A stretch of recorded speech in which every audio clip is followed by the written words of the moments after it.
Shalom Elohim, haleluya, puji nama Tuhan, semangat pagi Bapak Ibu Saudara yang dikasihi Tuhan kita, Yesus Kristus.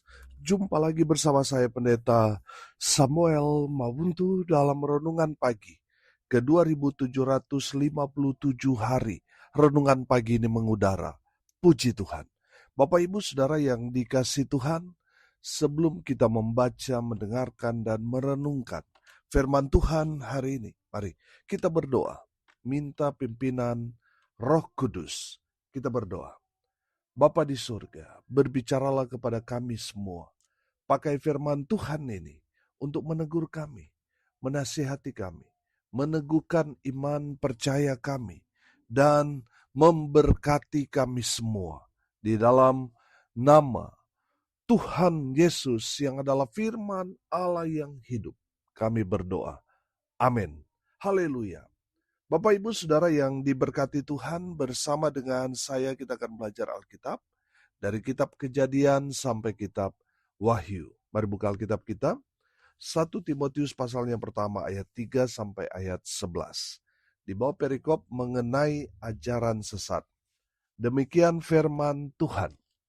Ketika aku hendak meneruskan perjalananku ke wilayah Makedonia, aku telah mendesak engkau supaya engkau tinggal di Efesus dan menasihatkan orang-orang tertentu agar mereka jangan mengajarkan ajaran lain ataupun sibuk dengan dongeng dan silsilah yang tiada putus-putusnya yang hanya menghasilkan persoalan belaka dan bukan tertib hidup keselamatan yang diberikan Allah dalam iman.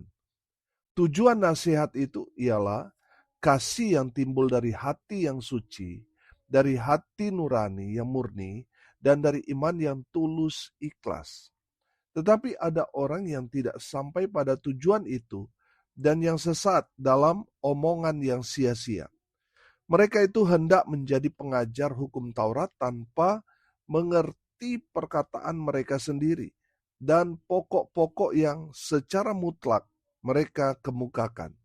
Kita tahu bahwa hukum Taurat itu baik kalau tepat digunakan, yakni dengan keinsafan bahwa hukum Taurat itu bukanlah bagi orang yang benar, melainkan bagi orang durhaka dan orang lalim, bagi orang fasik dan orang berdosa, bagi orang duniawi dan yang tak beragama, bagi pembunuh bapa dan pembunuh ibu, bagi pembunuh pada umumnya, bagi orang cabul dan pemburit, bagi penculik, bagi pendusta, bagi orang makan sumpah, dan seterusnya, segala sesuatu yang bertentangan dengan ajaran sehat, yang berdasarkan Injil dari Allah yang mulia dan maha bahagia, seperti yang telah dipercayakan kepadaku.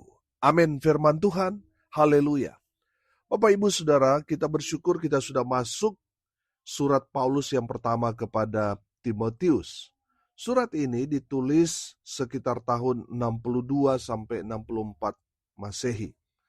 Saat Rasul Paulus berada di Makedonia.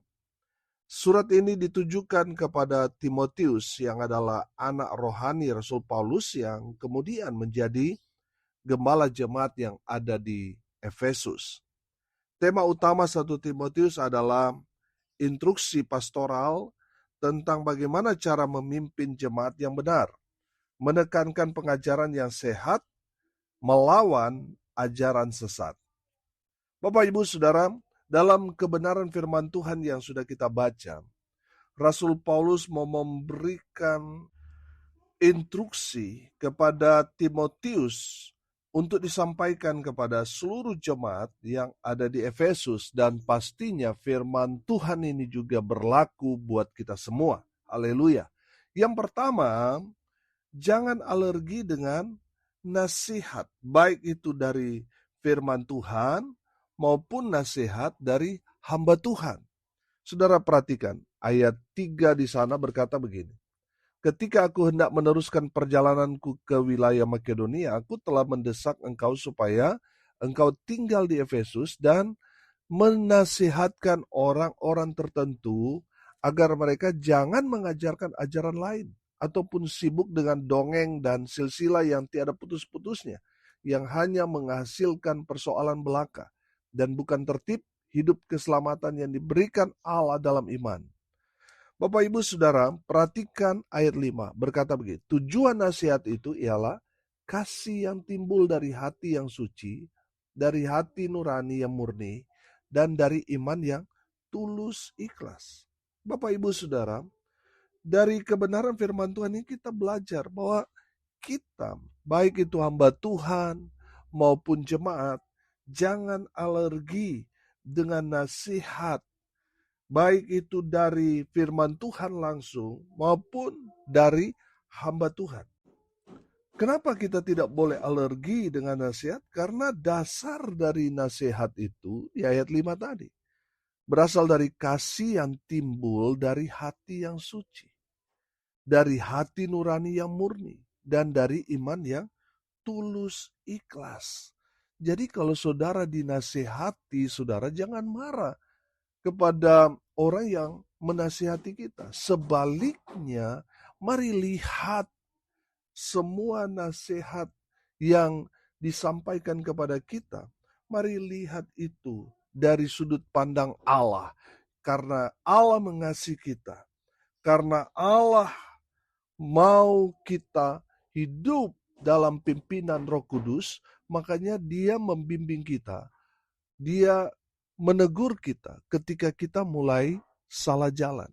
Bapak Ibu Saudara yang dikasihi Tuhan, jangan marah, jangan tersinggung. Jangan sampai saudara emosi, sampai saudara mau bermusuhan, mau pukul orang yang menasihati saudara. Bertobat saudara. Saudara yang dikasihi Tuhan, tujuan dari nasihat supaya jemaat dan juga hamba Tuhan sampai pada tujuan Tuhan. Kalau saudara sudah dinasihati Tuhan melalui firman Tuhan, melalui hamba Tuhan, tapi saudara tidak mendengar, saudara memusuhi orang yang menasihati saudara, itu menandakan saudara berada di jalan yang sesat.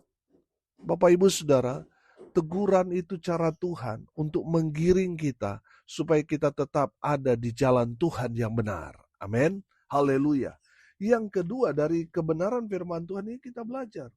Kita harus belajar firman Tuhan dan mengerti firman Tuhan. Amin. Saudara lihat ayat 7 sampai ayat 10.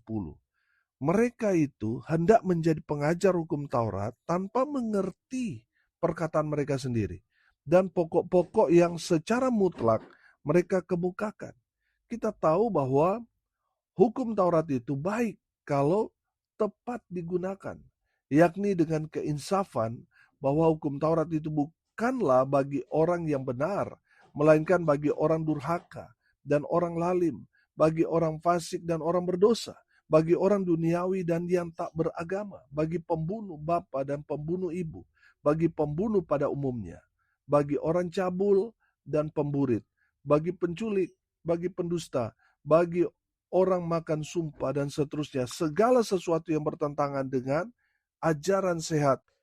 Mereka semua membutuhkan hukum Taurat itu. Supaya apa? Supaya mereka bertobat. Amin. Saudara, banyak orang baca Alkitab tapi tidak mengerti apa yang dia baca. Bapak Ibu Saudara, saya yakin dan percaya firman Tuhan ditulis, diterjemahkan di berbagai bahasa di suku-suku bangsa ini. Tujuannya apa? Supaya kita yang membaca, kita yang mendengar, kita mengerti apa maksud Tuhan melalui firman Tuhan yang kita baca dan dengarkan. Saudara yang dikasihi Tuhan, kalau saudara membaca firman Tuhan lalu saudara nggak mengerti, coba cek. Jangan-jangan saudara baca mungkin terjemahan Cina, terjemahan mungkin di Afrika sana yang saudara nggak mengerti. Ya pantas kalau saudara nggak mengerti. Tapi kalau saudara baca dengan terjemahan yang saudara mengerti, saudara paham. Terus saudara nggak mengerti, saudara, itu menandakan saudara sudah menolak terlebih dahulu firman Tuhan ini. Kalau saudara mau mengerti firman Tuhan itu, minta supaya Roh Kudus memimpin saudara, menuntun saudara, memberikan saudara hikmat, memberikan saudara roh pengertian, sehingga di saat saudara membaca firman Tuhan itu, Roh Kudus akan membawa saudara kepada pengertian, pendalaman akan kebenaran firman Tuhan itu. Amin. Haleluya. Bapak Ibu Saudara yang dikasihi Tuhan, saya yakin dan percaya maksud dan tujuan firman Tuhan diterjemahkan ke semua bahasa supaya kita baca mengerti dan paham. Amin. Kalau kita paham firman Tuhan, maka kita tidak akan seperti orang Israel yang suka menghakimi orang menggunakan hukum Taurat. Bapak Ibu Saudara, kalau kita melihat ayat 8 sampai ayat 10, hukum Taurat itu untuk orang-orang berdosa. Supaya apa? Supaya mereka sadar dan bertobat bahwa upah dosa adalah maut. Kalau kita belajar tentang hukum Taurat, kita berbuat satu kesalahan, saudara, itu bisa membawa saudara kepada maut. Ya, karena hukum Taurat itu adalah hukum yang memberikan penghukuman, eksekusi pada saat itu. Jadi, saudara perhatikan, kalau orang Israel mendapati orang yang berbuat salah, berbuat dosa di zamannya, maka dia akan dihukum mati. Bapak Ibu Saudara yang dikasihi Tuhan, kalau sekarang ini diterapkan, siapa yang bisa selamat? Tidak ada. Tidak ada kesempatan untuk bertobat. Kalau kita belajar tentang hukum Taurat, ya itu bicara tentang penghukuman. Tapi kita bersyukur kita ada di zaman kasih karunia. Ada belas kasihan Allah kepada kita orang-orang berdosa. Walaupun kita bersalah, berdosa, melakukan satu kejahatan yang besar, yang berat sekalipun. Kalau kita sadar, kita bertobat, kita mendapat pengampunan dari Tuhan. Amin. Beda dengan hukum Taurat, tidak ada pengampunan. Karena hukum Taurat itu bicara penghakiman. Bapak Ibu Saudara yang dikasihi Tuhan, dari kebenaran firman Tuhan ini, kita belajar bahwa kita harus mengerti dan paham firman Tuhan. Amin. Bapak Ibu Saudara yang dikasihi Tuhan, jangan sampai kita berlabelkan hamba Tuhan tapi kita malas baca firman. Saudara yang dikasihi Tuhan, kita hamba Tuhan itu makanan kita ya baca firman Tuhan setiap hari. Walaupun itu mungkin hanya satu ayat, tapi saya percaya satu ayat yang kita baca, kita renungkan hari ini, kita percaya itu akan memberikan berkat yang luar biasa kepada kehidupan kita. Amin. Bapak Ibu Saudara yang diberkati Tuhan, pastikan saudara hari ini sudah membaca firman Tuhan. Renungkan firman Tuhan itu siang dan malam. Maka firman Tuhan itu yang akan menolong saudara, membawa saudara kepada jalan kebenaran itu. Haleluya. Yang ketiga, dari kebenaran firman Tuhan ini kita belajar. Di ayat 11, perhatikan. Yang berdasarkan Injil dari Allah yang mulia dan maha bahagia, seperti yang telah dipercayakan kepadaku. Haleluya. Pesan firman Tuhan yang ketiga kepada kita semua. Beritakanlah Injil kerajaan Allah. Kemanapun, dimanapun, dengan siapa kita berjumpa, ceritakan tentang Injil kerajaan Allah. Apa itu Injil? Injil itu kalau saya sederhanakan, cerita tentang Yesus, Sang Juru Selamat. Amin. Haleluya. Bapak Ibu Saudara yang dikasihi Tuhan, jangan sampai kita sampai sudah keluar busa, kita berbicara dengan orang tanpa kita menyelipkan Injil di sana. Saudara, sangat miris kalau di mimbar yang kita sampaikan itu bukan Injil.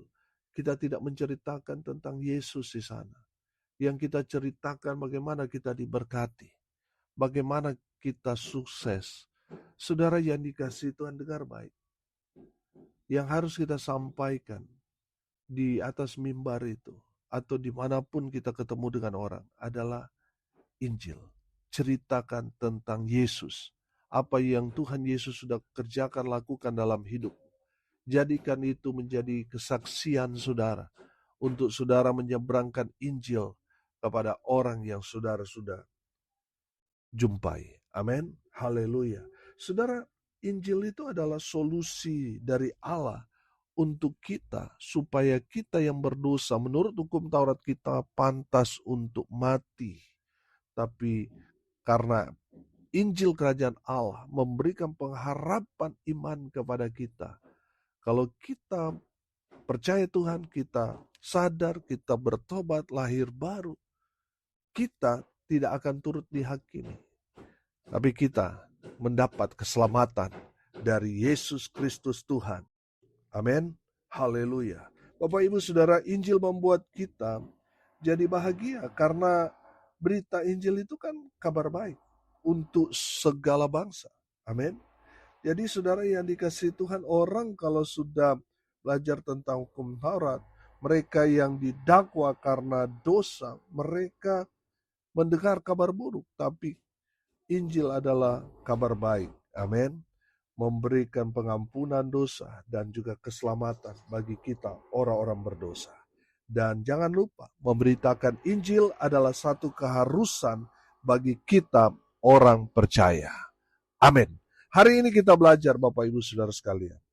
Dari kebenaran firman Tuhan ini, kita belajar yang pertama, jangan alergi dengan nasihat, baik itu dari firman Tuhan maupun dari hamba Tuhan. Yang kedua, kita harus belajar mengerti dan paham firman Tuhan. Yang ketiga, kita belajar, beritakanlah Injil Kerajaan Allah kepada semua orang. Amin. Mari kita berdoa. Terima kasih Bapa di surga atas kebenaran firman yang sungguh memberkati kami.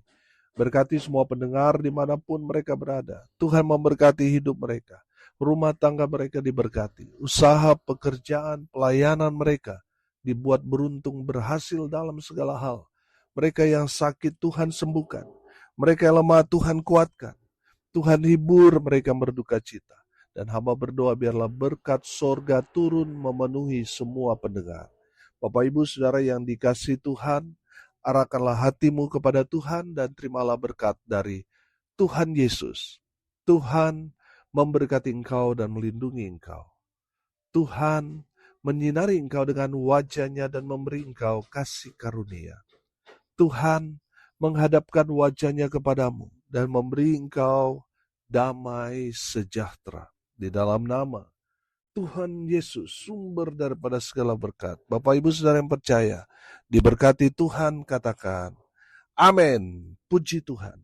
Bapak Ibu Saudara yang dikasihi Tuhan, kalau saudara merasa diberkati melalui renungan pagi ini, bagikan juga kepada saudara-saudara yang lain supaya mereka juga diberkati. Karena untuk itulah kita dipanggil, untuk jadi berkat. Salam kasih dari Bali. Saya Pendeta Samuel Mawuntu. Sampai jumpa besok pagi. Tuhan Yesus memberkati kita semua. Haleluya.